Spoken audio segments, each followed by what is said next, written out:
அனைவருக்கும் கோபிநாத்தின் அன்பு வணக்கங்கள் நண்பர்களே. பொதுவாக வீட்டில் விளக்கேற்றது அப்படிங்கிறதே ஒரு அற்புதமான நிகழ்வு. அது அகல் விளக்காக இருக்கலாம், காமாட்சி அம்மன் விளக்காக இருக்கலாம், பித்தளை விளக்காக இருக்கலாம், வெள்ளி விளக்காக இருக்கலாம். இது அவரவர் மனம் சம்பந்தப்பட்ட விஷயம் அப்படிங்கிறத தாண்டி அது ஒரு மகிழ்ச்சியை உண்டாக்கக்கூடிய விஷயம். அடியேனுமே கூட சில பதிவுகளிலே குறிப்பிட்டது உண்டு. ஒரு விளக்கு ஏற்றுவதற்கு பதிலாக அங்கே இரட்டை விளக்குகளோ அல்லது இரண்டுக்கும் மேற்பட்ட விளக்குகளையோ பூஜை அறையில் ஏற்றி பாருங்கள், மனம் ரம்யமாக உணரும் அப்படின்ட்டு. அதில் சில அடியார் பெருமக்கள் இதில் சாஸ்திரத்திலே இடம் உண்டா, நீங்கள் சாஸ்திரத்தை தாண்டி கூறுகிறீர்களே அப்படிங்கிற மாதிரி குறிப்பிட்டிருந்தாங்க. அடியேன் குறிப்பிடுவது ஒன்றுதான். சாஸ்திரம் நமக்கு வழிகாட்டும். இந்த ஒற்றை தீபம் ஏற்றச் சொல்வதற்கான காரணத்தையும் நாம் பார்ப்போம். அடியேன் குறிப்பிடுவது, முதலில் அந்த வெளிச்சம் எப்படிப்பட்டது அப்படிங்கிறத நம்ம உணரணும். அதற்கப்புறம்தான் 5 முகம், 4 முகம், 3, 2, அப்புறம் சுருங்கி ஒற்றை முகமாக மாற வேண்டும் அப்படிங்கிறது அடியேனுடைய கருத்து எப்பொழுதுமே.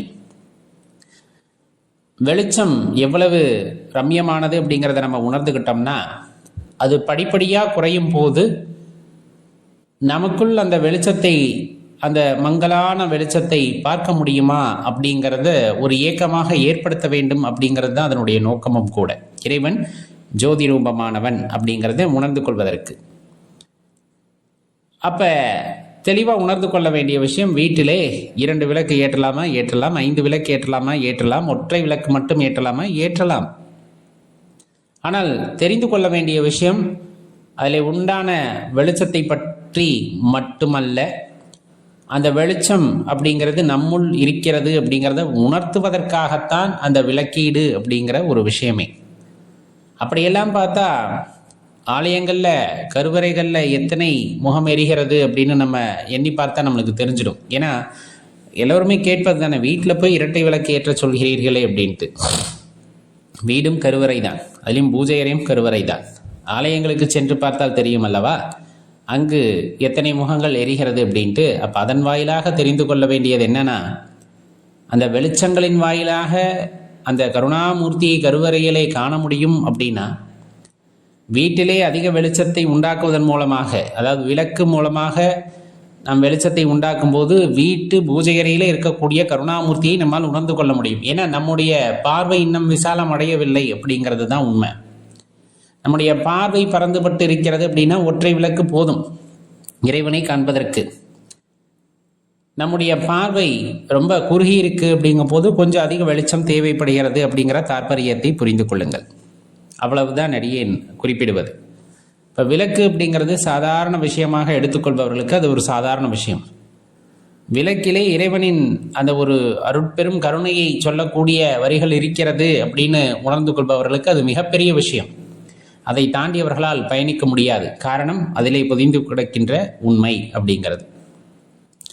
அகல் விளக்கிலே ஏற்றலாமா, குத்து விளக்கிலே ஏற்றலாமா, வெள்ளி விளக்கு, தங்க விளக்கு, நீங்கள் எந்த விளக்கு ஏற்றினாலும் நெருப்பின் சுடர் ஒன்றுதான். தங்கத்தில் ஏற்றுவதற்காக அது தங்கமாக எரிவது இல்லை. வெள்ளியில் ஏற்றுவதனால் அது வெள்ளியாக மாறப்போவது இல்லை. ஜுவாலை ஜுவாலை தான். அது நம்முள் இருக்கின்ற ஜோதியை உணர்த்துவதாகத்தான் இருக்கும்.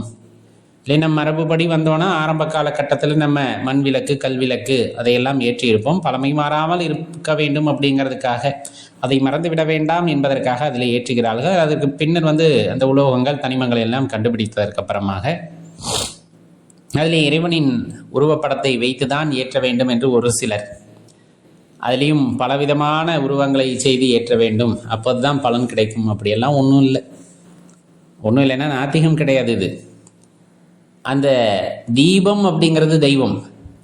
உங்கள் வீட்டில் எந்த இறைவனின் திருப்படமே இல்லைன்னா கூட தீபத்தை ஏற்றி வைத்து அதிலே இறைவனை நீங்கள் கண்டீர்கள் என்றால் அது தெய்வம். அப்போ நிறைய படம் போட்டு வைக்கிறாங்களே, அது அவர்கள் வியாபாரத்திற்காக செய்வதாக இருக்கலாம். அவர்களால் உறுதியாக கூற முடியுமா அப்படின்னு கேட்டு பாருங்க. உண்மையாக ஆன்மீகத்திலே இருப்பவர்களுக்கு ஒரு ஜுவாலை போதும், ஒரு திரி, ஒரு விளக்கு, அதில் எண்ணெய் போதும். அதில் எந்த இறைவனின் உருவமும் இருக்க வேண்டும் என்ற அவசியமில்லை. ஜோதி ரூபமானவன் உருவம் இல்லாதவனை ஒரு உருவத்திற்குள் அடைக்க முற்படும் போது நாம் சில கட்டுக்குள் விழுந்து விடுகிறோம் அப்படிங்கிறது தான் உண்மை. இதை ஆழமாக சிந்தித்தீர்கள் என்றால் தெரியும். உண்மையை உணர்ந்து கொள்ளும் பொழுது அந்த உணர்வு சொல்லில் மாளாததாக இருக்கும் அப்படின்னா அதில் மாற்று கருத்து இல்லை.